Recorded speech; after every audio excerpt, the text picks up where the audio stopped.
Halo teman-teman, welcome back to podcast Healthy Lifestyle. Pada kesempatan kali ini kita akan ngobrol-ngobrol soal dunia obgyn atau dunia kesehatan reproduksi. Nah, pada kesempatan kali ini kita akan berbincang bersama dengan dokter spesialis dari Rumah Sakit Universitas Brawijaya dan program ini juga merupakan program kerjasama. Langsung aja kita ngobrol bersama dengan Dokter Argia. Halo dok, gimana kabarnya hari ini? Baik Mbak Hoirinisa, gimana kabarnya? Sehat dan saya semangat juga buat ngobrol-ngobrol. Ini kayak first time ngobrolin soal kesehatan reproduksi karena biasanya masih agak tabu ya dok ya untuk diomongin. Apalagi di kalangan teman-teman mahasiswa nih. Betul. Nah makanya kita tuh pengen belajar banyak. Ngomong-ngomong soal obgyn itu sebenarnya samakah dok dengan reproduksi atau kandungan atau seperti apa dok sebenarnya? Oke, jadi kita bahas dari dokter kandungan. Jadi SPOG itu sendiri kan ada OG-nya, SP itu spesialis. Oke. Nah, OG itu obgyn.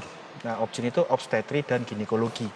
Di mana obstetri itu memang khusus untuk permasalahan kehamilan. Jadi untuk pertumbuhan dari kehamilan, kemudian ada problem kehamilan itu kita obstetri. Jadi kita mendalami ilmu di sana. Kemudian ada namanya ginekologi. Ginekologi ini memang khusus kepada alat reproduksi.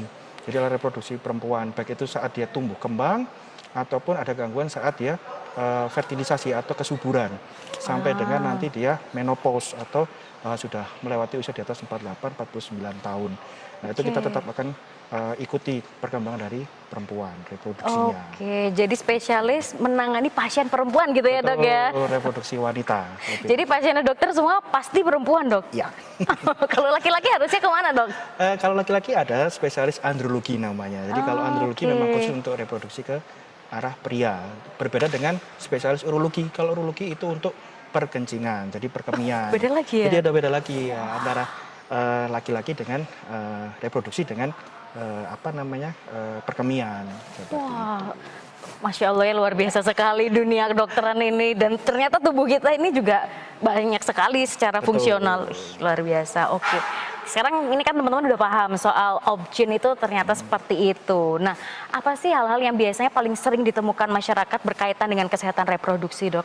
Oke, untuk saat ini pasar untuk di pasien-pasien obstetrik ginekologi itu memang pasien-pasien dengan kondisi kehamilan. Oke. Kemudian yang dengan berbagai permasalahan dari trimester 1, trimester 2, trimester 3 hingga kondisi-kondisi khusus. Contoh seperti bila terkena penyakit menular, DB ataupun yang kita khawatirkan adalah bukan khawatir ya. Saat ini bulan puasa kan gitu.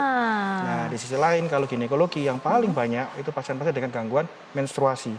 Baik itu menstruasinya lancar atau menstruasi yang berlebih atau bahkan yang tidak menstruasi setelah 2-3 bulan itu akan datang ke dokter kandungan atau dokter obgyn. Ya, seperti itu. Luar biasa, oke. Nah, ngomong-ngomong soal bulan puasa dan juga kehamilan dok, nih ini sebenarnya ibu hamil tuh boleh puasa nggak sih? Untuk ibu hamil. Jadi untuk ibu hamil sebenarnya untuk puasa itu kan suatu kewajiban bagi umat muslim, kan itu. Iya, betul. Itu prinsip utamanya. Nah, bagaimana dengan kondisi hamil? Kondisi hamil ini adalah kondisi fisiologis sebetulnya. Tidak ada kondisi terus apakah hamil ini penyakit? Bukan. Nah, ini kondisi yang fisiologis kan gitu ya. Betul. Nah, jadi tetapi ada beberapa syarat memang. Di trimester 1 dan trimester 3 untuk kondisi hamil, untuk berpuasa itu memang agak riskan. Oke. Nah, karena apa? Karena memang di trimester 1 dan 3 ini resiko untuk gangguan di sistem pencernaan lebih banyak. Nah, biasanya kalau di semester 1 itu karena pengaruh dari hormonal, itu pasien-pasien akan mengalami mual dan muntah. Oke. Nah, mual muntah yang seperti ini memang sebaiknya kita hindari karena apa? Ini ada resiko ke dehidrasi. Nah, jadi kondisinya tidak baik untuk ibu. Kemudian di semester 3 karena kondisi dari rahim yang sudah membesar, itu akan menyebabkan kondisi penekanan dari lambung. Nah, ini akan mengganggu juga sistem pencernaan. Di sisi lain usus besar juga akan mengalami penekanan sehingga itu akan mengalami konstipasi. Jadi memang untuk ibu-ibu hamil sebaiknya memang melakukan edukasi dulu, evaluasi dulu kepada dokter kandungan yang sudah dipilih kan gitu. Apakah saya ini mampu untuk melakukan puasa selama kehamilan. Nah, justru di trimester 2 ini lebih baik kondisinya dikarenakan memang sudah melewati masa hormonal dan belum sampai ke masa yang trimester 3 gangguan di anatominya. Oke, jadi decision untuk puasa atau tidak tetap harus ada konsultasi ya dok ya, nggak bisa kata orang, banyak ya dok ya mitos-mitos ya di masyarakat ya. Betul. Oke, jadi kalau ada yang bilang-bilang, oh kalau hamil pasti nggak boleh puasa, ya mitos ya dok ya, nggak bisa, harus tetap konsul dulu. Oke, baik. Nah itu soal kehamilan di Ramadan, itu biasanya ada anjuran-anjuran nggak sih dok? Misalnya ibunya misalnya sudah dinyatakan, oh boleh nih puasa, ada nggak misalnya, oh ini nanti dikonsumsi untuk membantu ini dan itu, untuk ngelakuin hal ini itu, ada nggak sih dok kalau Jadi untuk gini, khusus Ramadan? Untuk Ramadan itu memang sebaiknya dilakukan pemeriksaan secara lengkap. Oke. Jadi jangan sampai ibu yang hamil ini sudah mempunyai gangguan metabolik. Gangguan metabolik ini seperti gangguan darah, terus hipertensi, gangguan ginjalnya, itu jangan sampai ada gangguan seperti itu. Oke. Kalau ini ternyata clear, aman, itu maka untuk kehamilan dalam berpuasa itu lebih aman. Oke. Sehingga nanti tidak ada yang mual berlebih, tidak ada muntah. Terus kemudian yang kita khawatirkan ya konstipasi, jelas itu. Nah, kemudian kalau tips-tipsnya itu untuk ibu yang hamil, bila ada dehidrasi, tanda-tanda dehidrasi sangat mudah untuk diketahui. Dari kencing saja, kalau dari kencing kita sudah ada warna yang kuning, kepekatan atau keruh seperti itu, atau seperti warna teh, maka sebaiknya memang itu dibatalkan. Karena itu adalah tanda-tanda dehidrasi sedang ke berat. Kondisinya sangat beresiko ke ginjal dari ibu. Nah, kemudian untuk pilihan makanan-makanan bagaimana sebaiknya yang dikonsumsi oleh ibu hamil saat berpuasa itu untuk sahur. Jadi untuk sahur ini memang perbanyak satu cairan, minuman. Minum air putih lebih banyak, kemudian memilih makanan-makanan tinggi protein, kemudian karbohidrat kompleks. Karbohidrat kompleks itu seperti beras merah, kemudian kita bisa pilih dengan serat yang tinggi, karena itu akan membantu untuk menjaga ibu tidak cepat lapar. Nah, ada beberapa pendapat yang mengatakan bahwa gimana dok kalau misalkan puasa itu kalau kita hamil kan makan 3 kali makan berat, 2 kali makan snack kan gitu ya. Nah, ini bisa digeser, bukan terus dikurangi hanya buka dan sahur kan gitu. Tetapi sahur kemudian buka dan makan malam. Jadi 3 makan besar tetap kita upayakan. Dan paling utama pada saat ibu hamil, ini kalau saat berbuka puasa jangan langsung makan berat. Wah, gorengan gitu ya, nggak boleh ya. Jadi diusahakan adalah mengganti cairan terlebih dahulu. Dan diusahakan memang dengan gula yang kompleks. Jadi jangan gula-gula yang simpel. Kalau gula-gula kompleks itu tujuannya supaya apa? Supaya segera terjadi pergantian gula darah kan gitu. Gula kompleks itu apa dok contohnya? Gula kompleks ini buah-buahan. Oh, buah-buahan. Nah, jadi itu lebih aman dibandingkan gula-gula yang buatan gitu ya. Nah, itu lebih baik dihindari dulu. Pemanis-pemanis. Yang artinya kalau kadang-kadang, oh ini buka puasa es teler nih. Nah, itu coba untuk dihindari. Enak dong. Ya, jadi seperti itu kondisinya memang serat, gula, kemudian karbohidrat kompleks dan protein itu ditingkatkan untuk pilihan makanannya. Tapi bila ada gangguan di ginjal, maka makanan protein tinggi juga harus dibatasi. Oh, ternyata kompleks juga ya dok ya, yang harus diperhatikan itu. Nggak hanya sekedar kita memutuskan puasa atau tidak, tapi asupannya juga harus tahu, kondisi dirinya juga tahu. Karena yang dipertaruhkan bukan dirinya, tapi juga bayi yang dikandung. Betul. Itulah makanya harus konsultasi dengan spesialisnya. Oke, nah tadi selain ngomongin soal kehamilan juga ada soal yang satunya yang penyakit-penyakit gitu ya dok ya. Tadi ada pasien yang ditemukan mungkin ada masalah terkait menstruasinya dan itu yang paling banyak ya, terutama teman-teman mahasiswa ini kayaknya kalau mampir ke RSUB problemnya kurang lebih seperti itu. Boleh dong dok di-sharing, kali aja ada teman-teman yang punya pengalaman yang sama tapi masih ragu apa ini perlu ke dokter atau enggak. Ya, jadi untuk perdarahan atau kita sebut menstruasi berlebih. Menstruasi berlebih itu dia bila durasi lebih dari 10 hari. Jadi normalnya menstruasi 2 sampai dengan 10 hari. Oke. Kemudian jarak antara menstruasi yang saat ini dan menstruasi yang selanjutnya itu normalnya 28 hari. Secara WHO, tapi maju mundur kan menstruasi tidak tepat nih 28 hari. Maju mundur yang kita bisa anggap deviasi normal adalah 7 hari ke depan dan 7 hari ke belakang. Sehingga 21 sampai dengan 35 hari itu adalah menstruasi normal, jarak menstruasi satu dengan yang lainnya. Begitu dia di bawah 21 hari, ini berarti ada sesuatu yang harus kita curigai. Apakah ini ada gangguan di rahimnya ataukah ada gangguan di hormonalnya kan gitu. Terus kemudian penyakit, bukan penyakit ya, jadi gangguan menstruasi yang lain adalah tidak menstruasi. Nah, tidak menstruasi ini kita sebut dengan amenore. Nah, amenore ini memang kita kasih waktu itu sampai dengan 3 bulan atau 3 siklus menstruasi normal. Jika 3 siklus menstruasi normal ini terlewati dan dia belum mens, maka memang sebaiknya mencari dokter kandungan untuk dilakukan evaluasi. Apakah ini yang memang ada gangguan? Mungkin pernah dengar PCOS. Nah, jadi amenore ini kebanyakan adalah pasien-pasien dengan PCOS. Kan kadang-kadang sekarang ini banyak orang, dok, ini saya takutnya PCOS. Iya, ya, lagi ngetren tuh kayaknya di sosmed banyak yang ngomongin jadi PCOS. memang ini pasien-pasien dengan kondisi ginekologi, artinya gangguan di reproduksi. Nanti kalau di ginekologi sendiri itu akan terbagi, ada yang onkologi, suatu keganasan, terus kemudian fertilitas atau kesuburan. Kemudian ada namanya uroginekologi, gangguan pada organ secara anatomi di bagian bawah. Jadi tidak sempit hanya cuman obstetrik dan ginekologi saja. Jadi ginekologi nanti ada sub-subnya lagi. Banyak banget. Nah, saya tuh jadi kepikiran, kebanyakan orang datang itu kan dalam kondisi sudah terlanjur sakit atau butuh penanganan apa segala macam. Nah, kalau kita mau cari dengan tindakan preventif, sebenarnya sejauh apa sih orang-orang masyarakat tuh harus belajar tentang dunia reproduksi ini sedini mungkin tuh harusnya kapan sih, Dok? Nah, jadi ini pertanyaan yang menarik sebetulnya. Kapan untuk mempelajari alat reproduksi? Jadi kalau di Indonesia ini masih tabu. Apalagi untuk orang tua membicarakan tentang seksologi ataupun tentang alat reproduksi pada anak-anaknya. Sedangkan kalau kita mengetahui bahwa pertumbuhan ya, kalau tidak salah nanti mungkin kita bisa ngundang dokter anak. Jadi kita bisa berbicara untuk tumbuh kembang dari seorang anak mengenal alat reproduksi. Sepengetahuan saya dari usia 3 sampai dengan 6 tahun itu sudah mengenal alat reproduksi, sehingga kita akan membicarakan kepada anak kita itu bahwa ini laki-laki, ini perempuan, tandanya ada ini, yang perempuan seperti ini. Nah, hanya sebatas itu, tetapi nanti di usia selanjutnya itu tidak ada pendidikan seperti itu, apalagi pendidikan secara formal. Nah, mungkin seperti yang kita pernah lewati di pendidikan formal, kita belum pernah membicarakan tentang seksologi.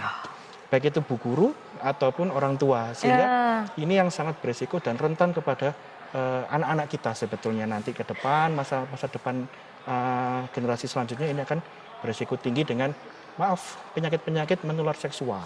Nah, jadi kalau memang mau mulai sejak kapan itu memang sejak dini. Kalau dari perkembangan seksual, perkembangan tumbuh kembang anak, mungkin di sekitar usia 3 sampai 6 tahun kita sudah bisa memberikan asupan tentang anatomi yang di luar. Kemudian nanti di SMP mungkin sudah mengenalkan tentang bahayanya seks bebas. Nah, pemerintah juga sudah menganjurkan untuk vaksin HPV. Vaksin HPV ini dikenal sebagai vaksin untuk menghindari kanker leher rahim. Nah, itu dari usia 9 sampai dengan 45 tahun. Berarti kalau usia 9 itu kapan? 4 SD. Nah, jadi disuntik ya, artinya sebelum anak-anak kita ini mengalami menstruasi, harusnya kita sudah memberikan pengetahuan.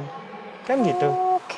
Berapa sering sih Mbak Nisa tahu tentang menstruasi saat di usia SD? Nggak tahu, Dok, malahan pas SMP langsung kaget loh. Ini apa? Kan gitu ya. Bingung pulang sekolah, betul. Saking nggak, ya memang kurang ilmunya saat itu. Yang paling bagus yang memang dilakukan memang dari usia dini. Oke. Dan semoga ke depan nanti ya pemerintah akan memasukkan ke dalam kurikulum. Kalau misalnya orang tua masih ngerasa tabu, minimal pendidikan formal ini sudah dikejar gitu ya, anak-anaknya sudah lebih paham. Kita itu lucu. Gimana, Dok? Namanya kalau saya zaman dulu saya SD ya, SD SMP kita mungkin mengenal namanya pelajaran penjaskes. Oh iya, penjaskes. Penjaskes itu pendidikan jasmani dan kesehatan. Ya. Jasmaninya oke. Gulung-gulung gitu kan gitu ya. Roll depan, roll belakang. Depan, roll belakang, tapi begitu kesehatan. Iya benar, betul juga kita ya. kurang. Artinya sistemnya mungkin memang harus dibentuk lebih matang lagi. Menarik sekali ya, Dok ya. Berarti seharusnya pendidikan soal reproduksi dan lain sebagainya itu masuknya di situ. Ya, jadi nanti saat dewasa tidak malu-malu untuk datang ke dokter kandungan. Tidak hanya katanya begini, kalau tidak mens harus begini. Minum nanas, makan nanas ya, kok minum nanas. Makan nanas, minum Sprite kan gitu kan, dari mitos-mitos untuk memperlancar mens, tidak boleh orang hamil kan gitu. Padahal enggak ya, Dok ya, enggak ngaruh. Secara garis besar tidak terpengaruh langsung, oke. karena ini kan organ reproduksi, tadi organ pencernaan kan gitu. Berarti kan melalui pencernaan dulu kan gitu ya. Beda nih jalurnya, ya kan? Wah, ini jadi tertarik mitos apa lagi dok yang sering muncul itu di masyarakat? Banyak itu, ibu hamil tidak boleh olahraga kan gitu. Iya, Nah, mungkin kenapa? pernah dengar, ibu hamil harus tiduran aja, istirahat, nggak boleh beraktivitas. No, ibu hamil harus beraktivitas kan gitu. Oke, Olahraga oke. mana yang terbaik untuk ibu hamil? Olahraga seperti berenang, itu yang paling bagus. Berenang dok? Iya, jadi yang bagi bisa berenang loh ya. Kalau yang nggak bisa berenang nggak usah dipaksakan berenang kan gitu ya. Iya, iya, iya. Jadi tujuannya itu adalah untuk membantu lutut, terutama lutut. Kalau misalkan Oke, ini oke. jalan di dalam air itu, tubuh itu kehamilan itu dibantu untuk diangkat. Jadi secara nggak langsung kan kita ngambang nih. Nah, olahraganya lebih bagus. Kemudian yang lebih murah dan lebih efisien itu adalah jogging atau jalan pagi untuk ibu hamil. Terus kemudian aktivitas itu memang tidak continuous yang berat-beratan sekitar 1,5 sampai 2 jam. Setelah itu memang harus istirahat kan gitu.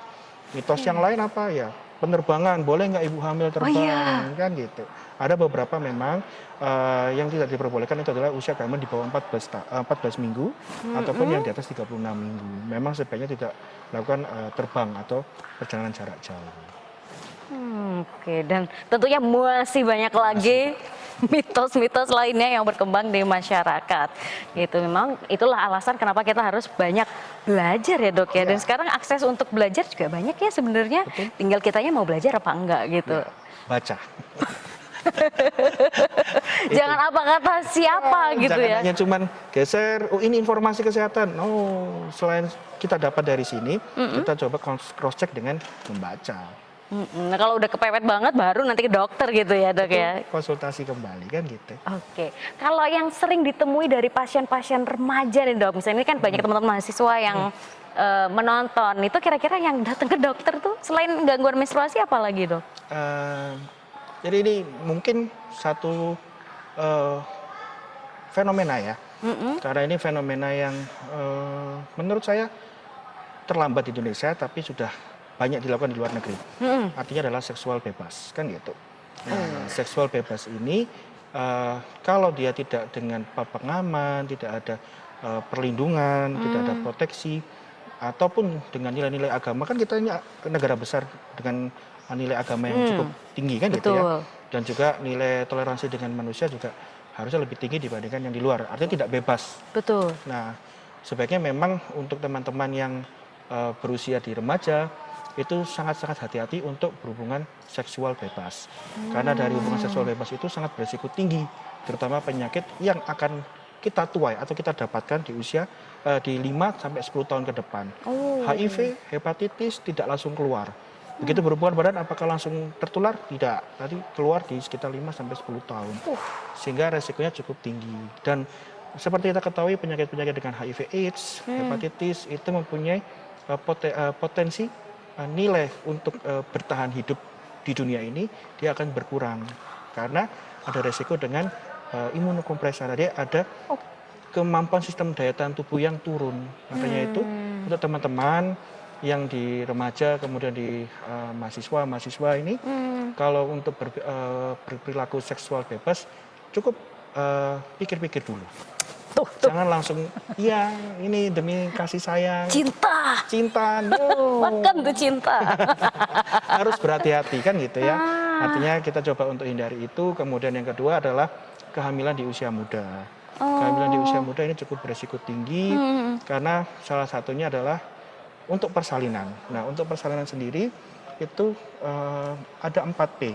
Apa itu? Jadi untuk proses persalinan normal itu kita harus penuhi 4P. Oke. Jadi dari passenger dari bayinya, apakah dengan usia muda bisa kita mencukupi gizi dari anak kita. Si bayi, Nah oke. itu kita juga harus waspada karena kan pemilihan gizi untuk orang tua dan janin.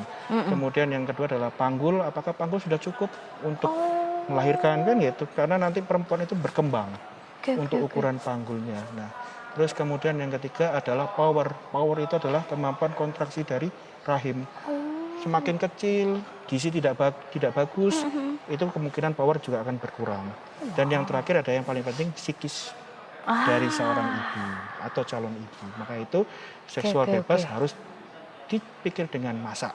Kalau bisa no sex. No. Free sex. No. Itu Oke. menurut saya. Penutup, last question. Apa pesannya, Dok? Ditekankan lagi kira-kira. Terutama buat teman-teman yang masih muda, teman-teman mahasiswa saat ini yang berkaitan dengan kesehatan reproduksi. Baik, untuk teman-teman perempuan atau wanita ya, saya sebut wanita saja. Teman-teman wanita yang ada di luar sana, baik itu usia sudah remaja ataupun mahasiswa atau mahasiswi, coba untuk menghindari. Yang pertama adalah seksual bebas. Kemudian yang kedua, yang paling penting adalah konsultasikan kelainan-kelainan pada alat reproduksi wanita pada dokter kandungan. Seperti itu. Oke, dan no free sex. No free sex. Itu yang harus Oke, kita luar biasa. Terima kasih banyak dokter sudah Oke. berkenan untuk sharing. Saya juga akhirnya banyak belajar dan semoga nih teman-teman semua yang nonton episode kali ini terbuka pikirannya, makin aware terhadap dirinya sendiri juga ya. Karena investasi terbaik kan kesehatan ya, Dok ya, Betul, untuk dan hidup itu kita paling masa depan. mahal. Apalagi yang nggak di cover-cover Iya. sama BPJS ya. Aduh, seru banget memang kalau kita ngomongin kesehatan, dan insya Allah kita akan ngobrol-ngobrol lagi soal dunia kesehatan di program Healthy Lifestyle bekerja sama dengan RSUB di episode-episode berikutnya. Dan sampai jumpa, bye-bye.